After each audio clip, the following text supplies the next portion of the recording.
Well, just like that, it looks like the markets are ready to sell off. And, it was just a week ago, everybody thought we'd never have a red day again. Today, we're down about 1.8%, which is a pretty large move down for any single day for the NASDAQ. And this was widespread. It wasn't just one company that was really red. It was all of big tech. It was Microsoft, Oracle, Adobe, Apple, Google, Meta, Amazon, Tesla, all of big tech. Except NVIDIA was red today, and that actually is going to play into my thesis with this video today and where I think the market's going to go from here and what I personally am doing. But really quick, if you guys are new here or returning and not yet subscribed, please subscribe down below. This is an amazing community. I'm so blessed, and this channel's been growing like crazy. So thank you very much. I'm not going to waste any more of your time. Let's get into this. So on the screen now, you'll see each of the Magnificent Seven stocks. So this is Google, Amazon, Apple, Facebook or Meta, Microsoft, NVIDIA, and Tesla. You'll see their stock charts since the beginning of 2020, and you'll see that basically since the end of 2022, right on the dot, all of these companies have been rallying and rallying very hard. And unless you've been living under a rock, you understand this is a large reason why the markets bounced throughout 2023 and have had a really good start to 2024. But what I want you to pay special attention to is the end of this chart. And this is very, very telling. And let me just remind you, up until today, the NASDAQ had green day after green day after green day. But if you've been paying attention, the rally has been getting narrower and narrower and narrower, where now all of a sudden it just seems like NVIDIA is going up every day while the rest of big tech is selling off. And that's what I want to point out on this chart towards the end here. You'll see that this rally is getting very narrow. The blue line, of course, is NVIDIA stock, and you can see it is moving up parabolically. The red line is Facebook or Meta. You can also see it is moving up parabolically. And then the purple line, which is Microsoft, has also been going up pretty consistently, not nearly as parabolically. But other than those three stocks, the rest of the Magnificent Seven has either been flat or it's been red. That includes Tesla, which Tesla can't catch a break. I'll discuss them a little bit more in today's video as well. That also includes Apple and Amazon and Alphabet or Google. These are the stocks that are performing poorly. So you can see how this rally has really narrowed. And the scary thing is that we just discussed this. This rally never had much breadth to it. It was the Magnificent Seven or the Mega Cap 8 that has been rallying, and the rest of the market really hasn't gone anywhere. And that, for the most part, goes back to 2022. So if you haven't owned big tech, there's a good chance your portfolio has underperformed the benchmarks. Now, why this is important is because typically, whenever we see price action like this, with a rally really narrowing and just a couple of stocks moving up parabolically, it typically signals a buying climax, meaning that the end of the buying pressure is coming very, very soon. And this is actually something that I called out a few weeks ago when it wasn't very popular. And fortunately, this is why me and my Discord members and a lot of you watching my channel were prepared for something like this today. And we are prepared if this sort of sell-off continues. It wasn't popular 3 weeks ago for me to come out and say this, but I gave you my whole opinion in a 14-minute video of why I thought a stock market sell-off was close. And in my members-only Discord server, I also made a couple of posts. This one came on the same day I uploaded that video. I am short-term bearish. We need to see a cool-off in order to avoid a melt-up rally, which would be followed by a harsh meltdown. On balance, the economic calendar shouldn't move the needle much in either the stock or bond markets, but Fed speak likely will. As mentioned in this report, Fed officials are likely to keep pushing back against the market's forecasted 5 rate cuts for 2024. As these projections change, it likely will lead to some short-term buying opportunities in the markets. And what do you know? This week, we have a lot of Fed speakers coming out and talking to the markets. Today, Jerome Powell even testified before Congress, and it's going to be the same thing. These Fed officials are going to push back against the markets that are anticipating several rate cuts to happen this year. The bottom line is we don't need rate cuts right now. We've normalized interest rates. We got used to free money, but in a healthy economy, free money doesn't last long. And back in late 2022, when I was one of the only bulls in the market, that is something that I saw. I believed that our economy and company earnings could perform very strongly even if interest rates went up. And now all of a sudden, everybody else is catching up to that. Yes, our economy and company earnings can perform very well if interest rates are at the 4 to 5% level that they're at right now. And my concern with this melt-up rally that I keep talking about is that the Fed might come in and cut rates, which would fuel an already speculative stock market, which would cause the melt-up rally and this AI bubble to form, which bubbles and melt-ups always lead to crashes and meltdowns. Fortunately, the Fed is smart and they see this. I'm 22 years old and I can see this, and they can see that we don't need to cut rates right now. At some point in 2024, sure, but we don't have to be in any hurry to do so. And this is actually very healthy for the longevity of this bull market. You'll see my last sentence here in this post I made was, it will lead to some short-term buying opportunities in the markets. I believe that any drawdown we get, any correction we get, any sell-off we get is simply a buying opportunity. Now, all of this is fine and dandy, but maybe you're wondering, okay, but why are stocks going down? And there's a lot of reasons out there, but this is probably the biggest one that I can identify at this point, and it has to do with the Chinese economy.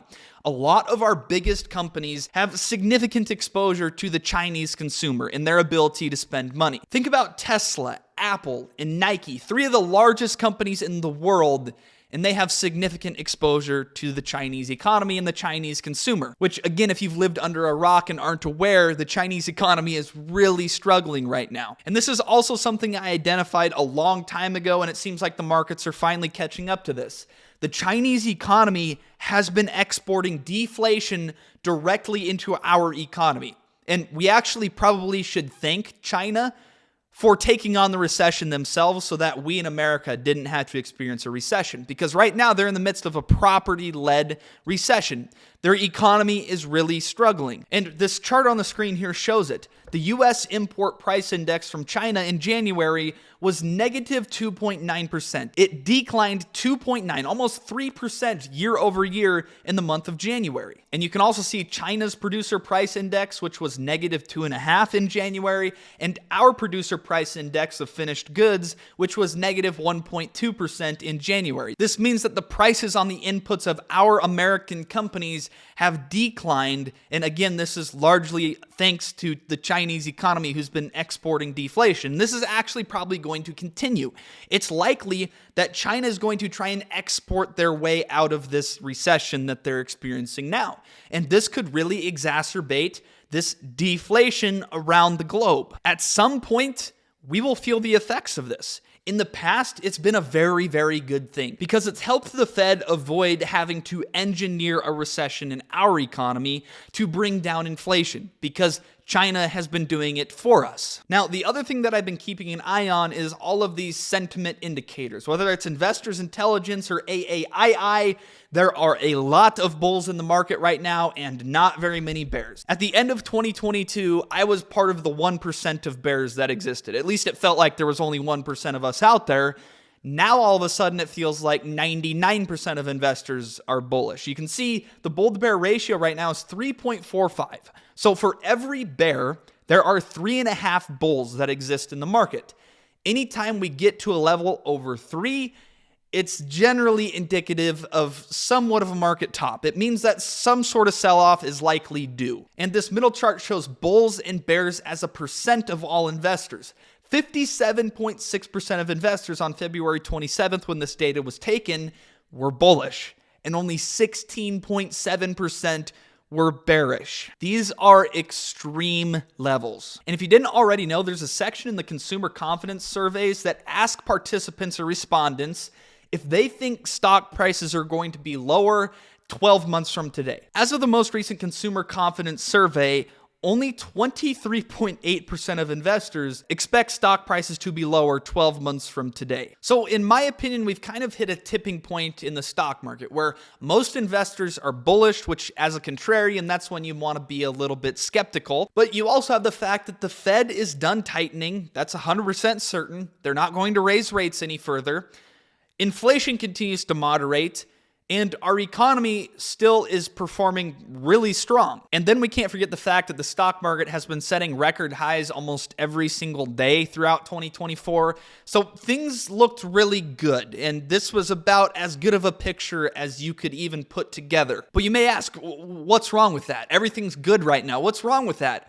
Well, the problem is that's the consensus view. That's what everybody sees right now. And this means that everybody has their money in the markets, and the amount of money sitting on the sidelines with the ability to come into the stock market and buy stocks is pretty low right now. It's the opposite of late 2022 when I was calling it out, where there was tons of cash on the sidelines because everybody was bearish. And now I want to read you off just one more post I made to my members only Discord server. You can join it by hitting the join button located right next to the subscribe button, or hit my Patreon link in the pinned comment. That membership is growing like crazy thanks to this amazing community. You guys that are watching this video, I thank you. It supports me tremendously, helps me avoid all the crappy sponsorships, and you guys get some pretty awesome perks as a result of that. So consider joining that membership, and it's entirely risk-free. If you don't find value in it, I'll 100% refund you for your first month, and nobody has had to ask for a refund yet. So let that speak for itself. But this was my post. This was prior to NVIDIA reporting their earnings. I said that NVIDIA, ARM, SMCI, and KLAC have seen their stock prices go parabolic on the basis of an AI boom. Unfortunately, I still expect a downdraft for tech stocks shortly. NVIDIA's earnings have the earmarks of a buying climax.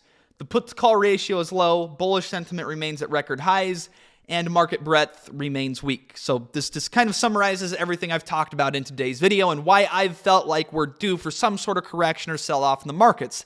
And maybe today is just the start of that. But again, the last sentence of this post was, if we see a sell-off short term, I remain very bullish for the next 12 months or so. I expect small caps will outperform. And this thesis is very simple. Small caps need access to cheap capital to grow their business. Companies like Apple and Google and Microsoft, these big tech companies, don't need access to cheap capital to grow because they're very profitable. Their balance sheets are tremendous. They have a ton of cash just sitting on the sidelines. They don't need to raise capital to grow. That's why, as interest rates have gone up, you've seen big tech perform so well compared to the rest of the markets. Now what's about to happen, in my opinion, is as interest rates do inevitably come down, I don't think they're going to go back to zero anytime soon, but as they do come down, we probably have seen the bottom for small caps because the cost of capital comes down if interest rates come down, which means it's easier to borrow money to grow your business as a small cap company. Now, this video was originally going to be a 3 stocks I'm buying for March video, but it turned into this because I do think this is the sell-off I've been waiting for. But I'll still mention a few of the stocks I've been buying and why I've been buying them. PayPal is at $58.27. You know, this remains a very popular retail investor stock. I've been talking about it for quite some time now. The first buys I made were around $120 per share, which look terrible now. But because I've kept buying in the $50 range, in the $60 range, my cost basis has come down to the low 60s and high 50s in some of my accounts. And again, if you want my buy and sell alerts, that's one of the perks you get by joining my membership, so consider doing that. Now, my investment thesis with PayPal has not changed. A lot of other influencers, I call them my colleagues, you know, whether it's Twitter or X or whatever you want to call it, or other YouTubers that have been bullish on PayPal in the past, a lot of them are throwing in the towel because it's not going up over the short term. Oh my gosh, oh my gosh, oh my gosh. I'm wasting my money while all these AI stocks go up like crazy. You know what I'm doing? I'm buying the shares that they're selling. I don't care. I really don't care. I think AI is going to be a huge thing for our economy over the next decade. I think we're going to see a roaring 2020s as a result of AI. But you know what? At a certain point, AI has gone up too fast and a sell-off is going to come, and that capital has to go somewhere. So if other YouTubers or X-influencers or any of you guys watching this video for that matter are selling your shares of PayPal because you want to chase the AI boom, go for it. I'm going to keep buying. PayPal remains so undervalued. The thing is, people say PayPal's dead. No, it's not. It's growing 8 to 10% revenues every single year. Could surpass that 10% revenue growth mark again in the not too distant future. But regardless of that, say you strip out all of that future growth, the stock is still valued currently like there's no growth in store for the company. And I don't make call options bets that often, but I am very tempted to do so with PayPal. I've bought some in the past, some $110 strike price December 2025 call options, I think it was. I might buy more of those. I might go really heavy into those. Now, I never like to put a timeline on a stock, but my equity position in PayPal has grown pretty big. I would like it to be bigger.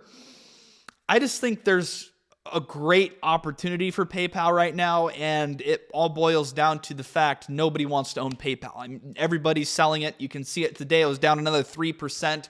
It's valued for 0% growth. So that means if PayPal comes in with anything more than 0% growth, the stock's going to go up. So yeah, I've kept buying PayPal, and I'm going to continue to do so, and maybe I'll buy some call options on PayPal as well. Now, this one might surprise some people, but I have been buying Tesla. I've been buying Tesla stock. And, a lot of people watching this video, why are you buying Tesla?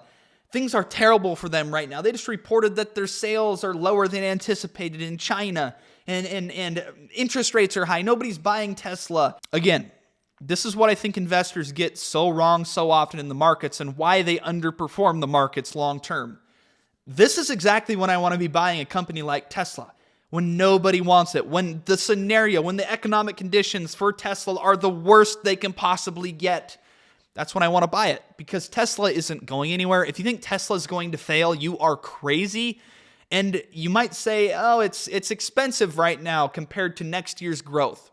I don't care about next year's growth. I care about the growth 3 to 4 to 5 years from now. And if they exceed that growth or even match that growth, Tesla stock is going to give me tremendous return over the next 3 to 4 to 5 years. And that's why I'm buying right now. I buy stocks when nobody else wants them. Now, I will say I opened my first short position in Wingstop. Their wings suck. I mean, if you like Wingstop wings, I feel bad for you. There are so many better options for wings, but that's not my short thesis. I'm just saying, Wingstop kind of sucks. This stock is so expensive. I don't know when it's going to go down, but whenever you get a bubble like this, you can call it a bubble, eventually it comes crashing down. And Wingstop will. The PE ratio you can see here is 155 on Wingstop. Wingstop is trading at a 155 PE ratio. So this is some of the protection I have given myself while I've been thinking that a market sell-off might be coming soon. A market sell-off is a great opportunity for a stock like Wingstop that's vastly overvalued to go down. And if it goes down, I make my money, and guess what? I can take profits on my Wingstop short, and I can buy more PayPal. I can buy more CleanSpark. I can buy more Flux Power. I can buy more Tesla. I can buy more stock in companies that I love for the long term. So I haven't just been buying. I actually do have a small bet against the markets and against Wingstop in particular. This is a rare opportunity. I would compare it to RH a few years ago, and I actually called that one out in my Discord server too, but I never opened a short position, regrettably. But this is an opportunity like this. Even if the markets do go higher, it's hard for me to see Wingstop going much higher than it's at today. And if the markets go down, chances are Wingstop is going to go down a lot. So that's kind of my viewpoint with shorting Wingstop. Maybe I'll get burned. It remains to be seen. I'm not perfect, but dang it, my track record's been pretty dang good the last couple of years. So hopefully that'll continue. But with that, let me know down in the comment section below some stocks that you're buying or stocks you're shorting in anticipation of a market sell-off. If you think I'm crazy about this market sell-off thesis, also let me know that. I'm open to everybody's thoughts and opinions. It's how I can form a better opinion for myself, taking in a bunch of other people's opinions and thoughts and research. It helps me out. So even if you disagree with my thesis in this video, please share it down below. Again, if you're new here or returning and not yet subscribed, please subscribe. And if you want to join my membership to support me and also get my buy and sell alerts and a bunch of other perks like my spreadsheets, my due diligence, you name it, hit the join button down below or hit my Patreon link in the pinned comment. I hope you have a great rest of your day. Stay blessed. Keep 10 toes to the ground and your chin up. Peace out.